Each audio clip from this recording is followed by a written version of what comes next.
97, 98, 99, 100, 101. കർത്താവേ, ഇത് 100 രൂപ കൂടുതലുണ്ടല്ലോ. തങ്കച്ച, അങ്ങനെ വരാൻ വഴിയില്ലല്ലോ അപ്പച്ച. ഞാനിത് 3ാമത്തെ പ്രാവശ്യമല്ലേ എണ്ണി ചെക്ക് ചെയ്യുന്നത്. ഇതിനു മുമ്പ് പൈസ കുറവ് വന്നിട്ടുണ്ട്. ഇത് ആദ്യമായിട്ടാ കൂടുതൽ വരുന്നത്. റോയ് എന്ത് മോനെ? റോയ് ഞാൻ കേട്ടു അപ്പച്ച. ഒരു 100 രൂപയുടെ കാര്യമല്ലേ അത്? നമുക്ക് 3 കൂടെ വീതിച്ചെടുക്കാം. അപ്പച്ചന് 33 രൂപ 33 പൈസ, ഇച്ചായന് 33 രൂപ 33 പൈസ, എനിക്ക് 33 രൂപ 34 പൈസ. അതെന്താ നിനക്കൊരു പൈസ കൂടുതൽ? അല്ലെങ്കിൽ 1 പൈസ ബാക്കി വരും. നിർത്തട. ഭാഗം വെക്കണ കാര്യമല്ല പറഞ്ഞത്. കണക്കിൽ 1 പൈസ കൂടുതലും പാടില്ല, കുറവും പാടില്ല. 2 പേരും കൂടി അക്കൗണ്ട് ഒക്കെ ചെക്ക് ചെയ്തിട്ട് അത് ശരിയാക്കിയിട്ട് വന്നാ മതി. സെക്കൻഡ് ഷോ അപ്പച്ചൻ എന്താ പറഞ്ഞേ? അല്ല, സെക്കൻഡ് ടൈം ചെക്ക് ചെയ്തിട്ട് വന്നാ മതി എന്ന്. അങ്ങനെ തന്നെയാണ് നിങ്ങൾ പറഞ്ഞത്. പിന്നെ അക്കൗണ്ട് ഒക്കെ ശരിയാക്കിയതിനു ശേഷം സ്റ്റോക്ക് എടുപ്പ് കൂടി ഇന്ന് തന്നെ ഇങ്ങോട്ട് തുടങ്ങിക്കോ. അത് നാളെ തുടങ്ങിയാ പോരാ അപ്പച്ച? പോരാ, ഇന്ന് തന്നെ തുടങ്ങണം. അപ്പച്ച, ഇന്ന് കറുത്ത വാവാ, നല്ല ദിവസമല്ല. വേറെ ഒറ്റ അടി വെച്ചെന്നുണ്ടല്ലോ. അതെ, നിങ്ങളുടെ ചോറ് വീട്ടിൽ തന്നെ ഇരിക്കും. അത് പട്ടിയൊന്നും വന്ന് തിന്നില്ല. അപ്പൊ അപ്പച്ചൻ നമ്മൾ വന്നിട്ട് ആഹാരം കഴിക്കൂ. അത് നീ എന്നെ പട്ടീന്ന് വിളിച്ചല്ലടാ കള്ള. നിന്നെ ഞാൻ വീട്ടിലേക്ക് വാ, വീട്ടിലേക്ക് വന്ന് ശരിയാക്കി തരാം. ഞാൻ അങ്ങനെ ഉറങ്ങൊന്നുമില്ല. നിനക്ക് ഇന്ന് 2 തന്ത്രമുള്ള കാര്യമുള്ളൂ.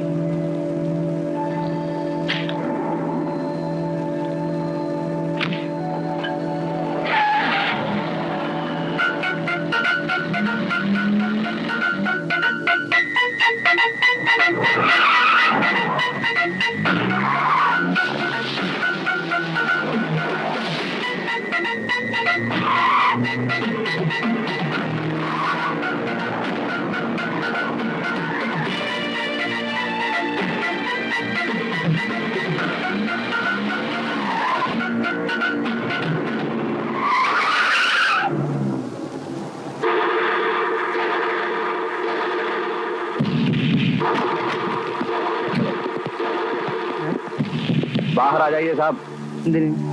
वो रुपये का बैग हमें दे दो. ഇതിപ്പോ എന്താ പുതിയൊരു ഭാഷ? बोला ना, वो रुपये का बैग दे दो और चुपचाप चले जाओ. ഏയ്, മലയാളം അറിയില്ലേ? क्या? മലയാളം അറിയില്ലേന്ന്? अरे भाग रहे. जल्दी चलो.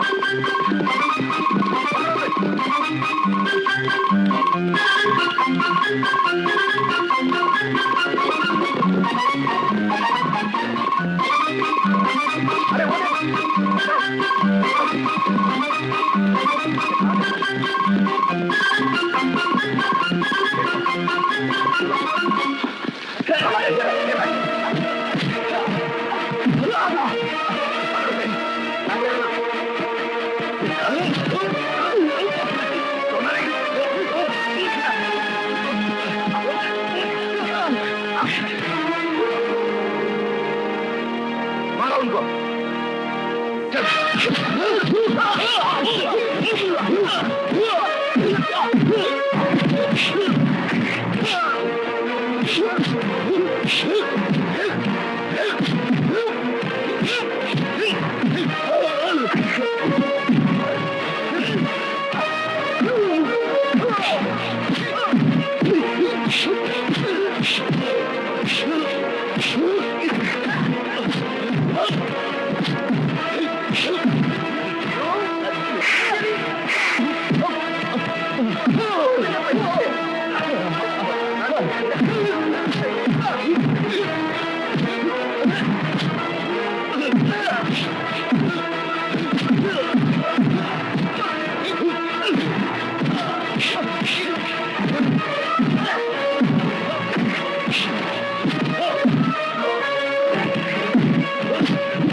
എനിക്ക് വയ്യ, ഞാൻ ഒരാളെ പോവാ.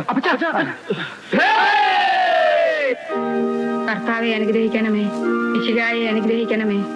മിശിഹായെ ഞങ്ങളുടെ പ്രാർത്ഥന കേൾക്കണമേ. പരിശുദ്ധ മറിയമേ, ഞങ്ങൾക്ക് വേണ്ടി അപേക്ഷിക്കണമേ. ദൈവകുമാരന്റെ പുണ്യജനനി, ഞങ്ങൾക്ക് വേണ്ടി അപേക്ഷിക്കണമേ. ദാവീദിന്റെ കോട്ടെ, ഞങ്ങൾക്ക് വേണ്ടി അപേക്ഷിക്കണമേ. നിർമ്മല ദന്തം കൊണ്ടുള്ള കോട്ടെ, ഞങ്ങൾക്ക് വേണ്ടി അപേക്ഷിക്കണമേ. സ്വർണാലയമേ, ഞങ്ങൾക്ക് വേണ്ടി അപേക്ഷിക്കണമേ. കർത്താവെ അനുഗ്രഹിക്ക. മിശിഹായായ തമ്പുരാനെ, ഞങ്ങൾക്ക് വേണ്ടി അപേക്ഷിക്കണമേ. കർത്താവെ, ഞങ്ങളെ എപ്പോഴും എപ്പോഴും സ്തുതിയായിരിക്കട്ടെ.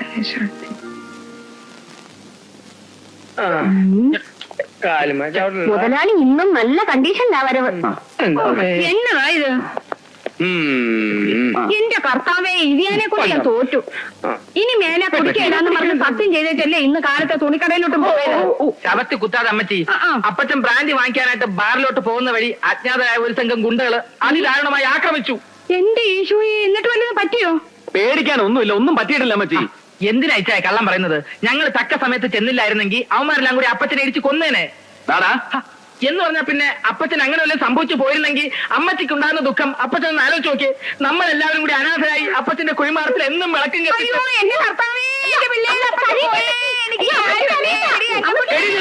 നിർത്തടി, നിർത്ത്. ഞാൻ ജീവിച്ചിരിപ്പില്ലേ? ശരീരം വേദന എന്തെങ്കിലും ഉണ്ടോ?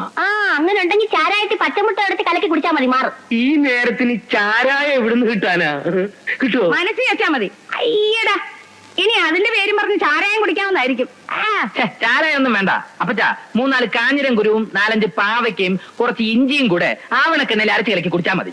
അത് നിന്റെ അപ്പം കുടിക്കും. അതന്നെ. ഏതെന്നെ? അവൻ പറഞ്ഞ നേരാ. തലയ്ക്ക് സുഖമില്ലെങ്കിൽ എന്താ ചെയ്യാ, ഭാര്യ ആയാലും അല്ലേ?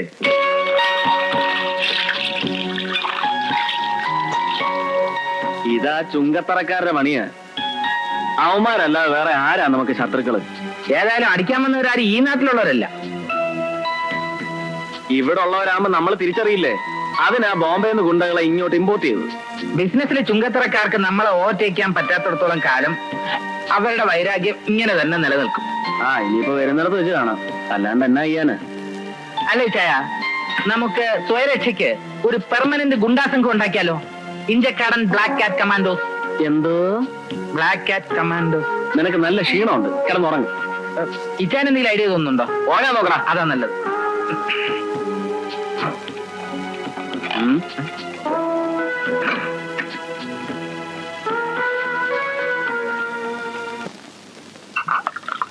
മതി, നീ വന്നേരെ.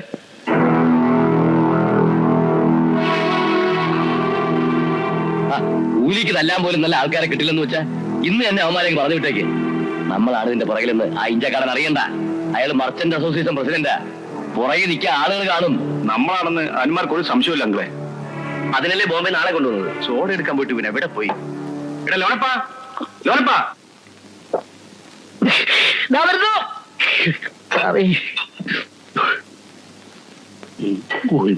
നീ എന്താണല്ലോ ഇങ്ങനെ കിടന്ന് ഓടുന്നത്? സോഡ വെക്കുന്ന ആസ്ട്രോ എടുക്കാൻ വന്നതാ. ഒടുക്കലത്തെ ഒരു കുടി. എത്ര നേരമായി ചോറും വിളമ്പിച്ചോണ്ട് കാത്തിരിക്കുന്നത്. അവരെന്നാണ് ഇത്രയും പറഞ്ഞുകൊണ്ടിരിക്കുന്നത്? അവർ ഇഞ്ചക്കാട്ടുകാരെ തറവെത്തിക്കുന്ന കാര്യം പറഞ്ഞുകൊണ്ടിരിക്കുക. അപ്പച്ചന്റെ ജോലിക്കാരനായിരുന്ന ഈ ഇഞ്ചക്കാരൻ ഇപ്പൊ വലിയ മുതലാളിയായപ്പോ നമ്മളോട് മത്സരിക്കാൻ വന്നിരിക്കുക. പണ്ട് ഇച്ചായൻ ചരക്കെടുക്കാൻ ബോംബെക്ക് പോകുമ്പോ ഇവനെ കൂട്ടിന് കൊണ്ടുപോയപ്പോഴേ ഞാൻ പറഞ്ഞതാ സൂക്ഷിക്കണമെന്ന്. അന്നവൻ വെറും മത്തായി. ഇന്നവന് കാശുണ്ടായപ്പോ ഇഞ്ചക്കാടൻ മത്തായി. ഇഞ്ചക്കാടൻ മത്തായി. അവന് ബുദ്ധി ഉള്ളതുകൊണ്ടാണ് അവൻ കാശുണ്ടാക്കിയത്. നിനക്കൊക്കെ ബുദ്ധി ഉണ്ടെങ്കിൽ നീ ഉണ്ടാക്കടാ. ഓരോരുത്തർക്ക് വിധിച്ചതേ അവനവന് കിട്ടൂ. അല്ലാതെ വെട്ടിപ്പിടിക്കാൻ നോക്കിയിട്ടൊന്നും കാര്യമില്ല. മതി കുടിച്ചത്. ഒന്നുമല്ല കഴിക്കാൻ നോക്ക്. അതിനിവിടെ കഴിച്ചോണ്ടിരിക്കുവല്ലേ? വരുന്നു. അല്ല, ഈ കേന്ദ്രമന്ത്രിമാരൊക്കെ ചാവാൻ വേണ്ടി കേരളത്തിലേക്ക് വരുന്ന എന്നാത്തിനാ? എന്താ ദാ കണ്ടില്ലേ, കേന്ദ്രമന്ത്രി കേരളത്തിലേക്ക് ചാവാൻ വരുന്നു. ഒന്നുകൂടെ വായിച്ചേ. വായിക്കേ.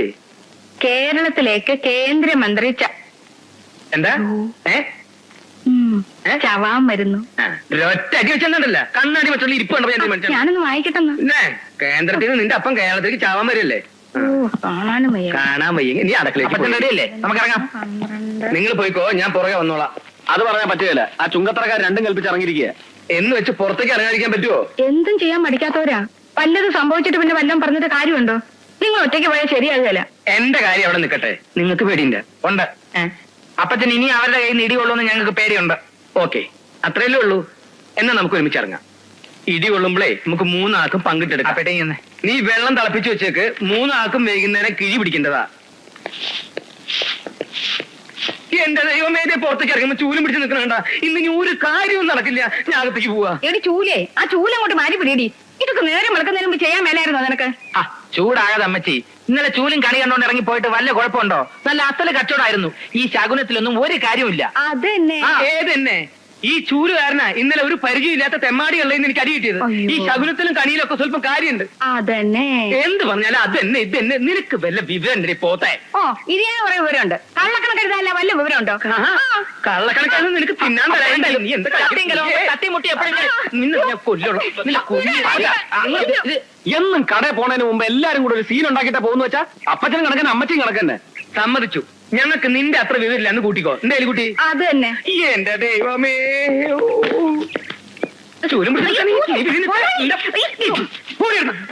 വെറുതെ മുണ്ടും ചട്ടിയെടുത്ത് നടക്ക. വിശാചികള് ക്രിസ്ത്യാനികളുടെ പേര് കളയാൻ. വണ്ടി വിട. എന്തോന്ന് പോടി അപ്പുറത്തെങ്ങാനും.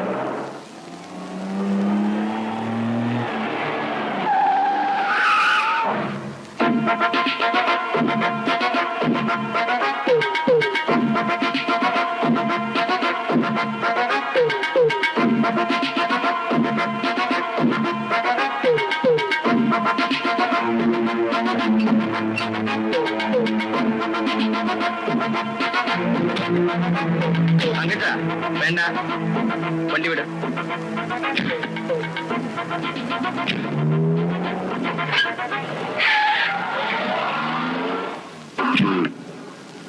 എന്താ ചെയ്യാ? ഇഞ്ചക്കാടൻ ആൻഡ് സൺസ് വണ്ടി കൊണ്ടു നിർത്തി നമ്മളെ നോക്കി പഠിപ്പിച്ചിട്ട് പോയത്.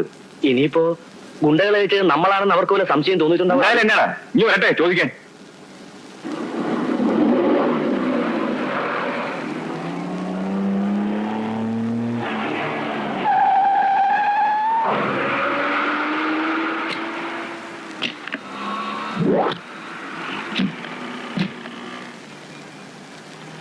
Good morning sir.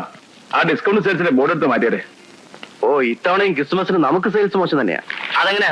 തൊട്ടടുത്ത് ഇഞ്ചക്കാരൻ 15% വില കുറച്ച് വയ്ക്കുമ്പോ 10% റിഡക്ഷൻ വെച്ചോണ്ടിരിക്കുന്ന നമ്മുടെ അടുത്ത് ആര് വരാനാ? നീ എന്തോ പറയുന്നേ?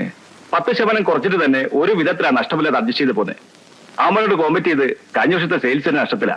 ഇവരെന്നാത്തിനാ ഈ സാധനമൊക്കെ വില കുറച്ച് വയ്ക്കുന്നത്? നമ്മളെ ഒതുക്കാൻ. അല്ല എന്നാത്തിനാ? അതല്ല അവിടെ ആൾ ഇടിച്ചു കയറുന്നത്. അതുകൊണ്ട് മാത്രമല്ല, അവിടെ അപ്പനും മക്കൾക്കും കസ്റ്റമേഴ്സിനെ എങ്ങനെ ഡീൽ ചെയ്യണമെന്ന് നന്നായിട്ട് അറിയാം. അച്ഛൻ മരിക്കുന്നത് വരെ ഇവിടുത്തെ സ്ഥിരം കസ്റ്റമർ ആയിരുന്നു. അതിന് അച്ഛൻ മരിച്ചിട്ടില്ലല്ലോ. അച്ഛൻ മരിച്ചില്ലേ? ഇല്ല. എത്ര പ്രായമായിട്ട് എങ്ങനെ മരിക്കാത്തെ? നിങ്ങൾ തോന്നി ചോദിച്ചില്ലേ? നോക്കേ, ഇത് ചേച്ചിക്ക് നല്ല ചേർച്ചയായിരിക്കും. ഓക്കെ, ഇത് കുട്ടിയുടെ ചേച്ചിയാണോ? അയ്യോ, ഞാനവളുടെ അമ്മയാ. സോറി, കണ്ടാ പറയില്ല കേട്ടോ. അപ്പൊ ഈ 3 സാരികളും പാക്ക് ചെയ്തിരിക്കുന്നത്? ഒരെണ്ണം മതി. അത് പറ്റില്ല. എന്നാ 2 എണ്ണം എടുക്കണം. ചാച്ചപ്പ, ഈ 2 എണ്ണത്തിന് ബില്ലിട്ടെ. നോക്കണ്ട, ഇത് അടുത്ത തവണ വരുമ്പോ എടുക്കാം. വന്നേ, നമ്മുടെ പാർട്ടീസാ. വേണ്ട ഡിസ്കൗണ്ട് കൊടുത്തേനെ കേട്ടോ. ചെന്നാട്ടെ. വരൂ അപ്പച്ചാ. വരണം. എത്ര കാലായി കണ്ടിട്ട്. ഞങ്ങളൊക്കെ മറന്നോ? അതിന് നമ്മൾ ഇതിനു മുമ്പ് കണ്ടില്ലല്ലോ. അയ്യോടാ, നല്ല ചോദ്യം. ഇഞ്ചക്കാട്ടിന് സ്ഥിരമായിട്ട് തുണി എടുക്കുന്നവരെ തിരിച്ചറിയാൻ മത്തായിക്ക് ഒരു ബുദ്ധിമുട്ടില്ല. അയ്യോ, അത് നിങ്ങൾക്ക് തെറ്റി. ഞങ്ങൾ ഇവിടെ ആദ്യമായിട്ട് വരുവാ. ആദ്യമായിട്ട് വരുന്നവർക്കും സ്ഥിരമായിട്ട് വരുന്നവർക്കും ഇവിടെ തുല്യ പരിഗണനയാ. ഇല്ലേ അപ്പച്ചാ? പിന്നെ കല്യാണ ഡ്രസ് എടുക്കാൻ വന്നായിരിക്കും. നിങ്ങളുടെ ഭാഗ്യം എന്ന് പറഞ്ഞാൽ മതി. കല്യാണ സാരികളുടെ ഒരു ഫസ്റ്റ് സ്റ്റോക്ക് ഇന്നലെ വൈകുന്നേരം എത്തിയതേ ഉള്ളൂ. ഇന്ന് രാവിലെയാ പൊട്ടിച്ചത്. ഇന്ന് എന്നാ കല്യാണം? 10-ാം തീയതി. അയ്യോ, അപ്പൊ വളരെ അടുത്തല്ലോ. കറിയാച്ചാ, ആ ഫ്രഷ് സ്റ്റോക്ക് ഒന്ന് കാണിച്ചു കൊടുത്തേ കല്യാണ സാരികളുടെ. ചെന്നാട്ടെ. അപ്പച്ചാ, ഈ പഴയ ടൈപ്പ് സോപ്പിടല് ഇപ്പൊ കസ്റ്റമേഴ്സിന്റെ അടുത്ത് ചെലവാവില്ല. ഒറ്റ പൊട്ടിക്ക് വെച്ചെന്നുണ്ടല്ലോ. നീ മത്തായ തുണി കച്ചവടം പഠിപ്പിക്കാൻ പറ്റിയ മോനെ. ഐസ് കട്ടയിൽ പെയിന്റ് അടിക്കലടാ. പെയിന്റ് അടിച്ചാൽ എന്താ? അതെ, ഐസ് കട്ടയിലും കൂടെ പിടിക്കുന്ന ഒരുതരം സ്പെഷ്യൽ ടൈപ്പ് പെയിന്റ് ഇപ്പൊ മാർക്കറ്റിൽ ഇറങ്ങിയിട്ടുണ്ട്. എന്നാ ആ പെയിന്റ് ഞാൻ നിന്റെ തലയിലടിക്കണ്ട. അപ്പച്ചന്റെ തലയിൽ ഒഴിച്ചു തരാം. നീ എന്താ കളി? ആൾക്കാർ പീഡിയാണ്. കച്ചവടം നടക്കുന്ന സമയത്ത് കടയിൽ വെച്ചാണോ? നീ പോടാ അവിടുന്ന്. ഞങ്ങൾ ബിസിനസിന്റെ ഓരോ കാര്യങ്ങൾ ഡിസ്കസ് ചെയ്തോണ്ടിരിക്കുക. അല്ല മോനെ? പിന്നല്ലാതെ. ഇറ്റാന് ക്യാഷ് എണ്ണി പെട്ടിക്കകത്തിട്ടോണ്ടിരുന്നാൽ മാത്രം മതിയല്ലോ. നമുക്കതാണോ? പിന്നെ ഞാൻ ബാങ്കിൽ പോവാ. കൗണ്ടർ വാങ്ങിക്കണം. ഓ, ഞാൻ കൗണ്ടറിൽ ഇരുന്നോളാം. അയ്യോ, നീ ക്യാഷ് കൗണ്ടറിൽ ഇരിക്കാറായിട്ടില്ല. അതിനുള്ള പ്രായമായിട്ടില്ല നിനക്ക്. നീ അവിടുത്തെ കാര്യങ്ങൾ നോക്കിയാൽ മതി.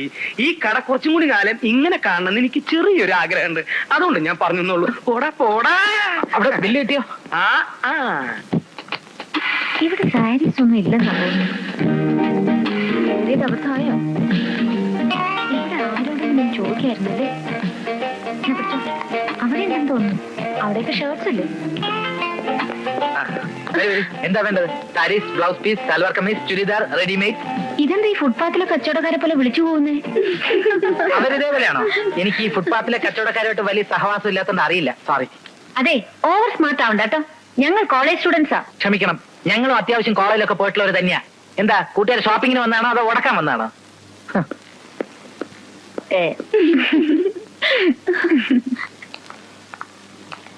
എന്താ വേണ്ടേ? ഈ സാരീസിനൊക്കെ മാച്ചിങ് ബ്ലൗസ് പീസ് വേണമായിരുന്നു. ഒന്ന് നോക്കി. ശരി.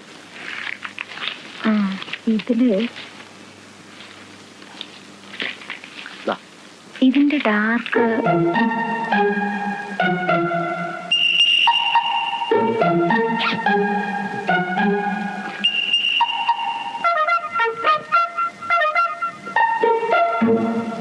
ഇത് മതി.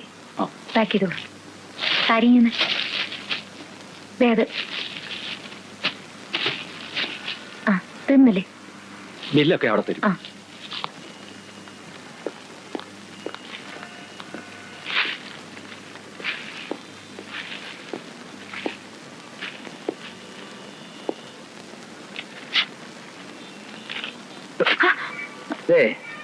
രണ്ട് ബ്ലൗസ് പീസിനൂടെ പേ ചെയ്യേണ്ടി വരും. എല്ലാം പേ ചെയ്തിട്ടുണ്ട്.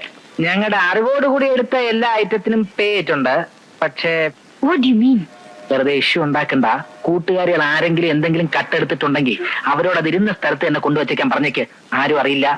നിങ്ങളെന്താ കസ്റ്റമേഴ്സിനെ ഇൻസൾട്ട് ചെയ്യാൻ നടക്കാണോ മിസ്റ്റർ? ദേ, എന്താ എന്താ അവിടെ? അല്ല, അതെ, നിങ്ങളുടെ സ്റ്റാഫിനോട് മര്യാദയ്ക്ക് സംസാരിക്കാൻ പറയണം. അവൻ സ്റ്റാഫല്ല, എന്റെ ഇളയ മോനാ. എന്താണ് കുട്ട? എന്താ പൊട്ടനോ? പൊട്ടനല്ല, കുട്ടൻ. മുതലാളിയുടെ മോനെന്നുള്ള ജാടയൊന്നും എന്റെ അടുത്ത് വേണ്ട. ദേ കുട്ടി, ദേ വന്നപ്പോ മുതൽ ശ്രദ്ധിക്കുക തന്റെ ഓരോ ചേഷ്ടകള്. അത് ശരി. ആ ബാഗ് എടുക്കും. താൻ ആ ബാഗ് എടുക്കാൻ. കോളേജ് സ്റ്റുഡൻസിന്റെ ലേബലില് എന്ത് തോന്നിയാസം കാണിക്കുന്ന? ഇത് നോക്ക്.